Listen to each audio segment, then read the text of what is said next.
sleční a potom aj samotní zápasníci. Posledná kontrola výstroje, krátke poučenie a môžeme začať. Takže ešte raz, modrý roh Filip Čech a červený roh Peťo Bezuška.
Tak a máme za sebou prvé kolo. Ako sa vám to páčilo, Banská Bystrica? Takže ďakujeme za potlesk a predstavme si borca modro z Českej republiky. Jeho meno je Filip Čech, boxuje za Elvis Gym a jeho trénerom je Jakub Weissman. Má 27 rokov, 24 zápasov, 11 krát odišiel ako víťaz, no a 2-krát mal zápas rozhodnutý na remízu. Z jeho hobby je to šport a rodina. S týmto sa budeme stretávať počas dnešného večera asi najviac. Takže to modrý roh Filip Čech a ja poprosím, aby sme ho povzbudili potleskom. Banská Bystrica, povzbudme Filipa Čecha, takisto aj jeho supera, ktorého si predstavíme po ďalšom kole.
No a je tu koniec druhého kola, druhého zápasu a my si predstavíme Peťa Bezušku, ktorý boxuje za Kickbox klub Idráni z Prievidze, jeho trénerom je Vladimír Idráni. Peťo je odchovanec kickboxu, ale v poslednom čase sa nám ukazuje na akciách pod plnými tajskými v kickboxe a jedenkrát majster Slovenskej republiky v klasickom boxe, záľuby, šport a PC. Toľko Peťo Bezuška a my ideme do posledného kola. Banská Bystrica trošku pokles, viem, že sa šetríte na posledné zápasy, ale povzbuďme aj týchto zápasníkov.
Takže Bystrica, koniec druhého zápasu, ako sa vám páčil?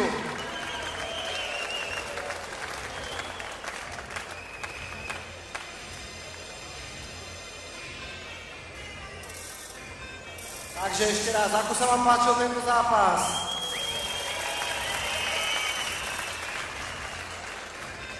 Takže už sa rozbiehate, to sa teším. No, výsledok ja osobne už poznám, so mnou ho poznajú iba rozhodcovia, ale o malú chvíľočku ho budete poznať všetci. Takže borcov máme na strede ringu a tento zápas sa končí na body 3-0 a vyhráva borec z rohu červeného Peťo Bezuška. 3-0 na body, Kickbox Idráni Prievidza. Takže pozdravenie náprotivných trénerov, ako sa slúši a patrí na dobre vychovaných thai-boxerov. Zápasníci si preberú od našich nádherných hostesiek upomienkové predmety, ceny, ktoré do súťaže venoval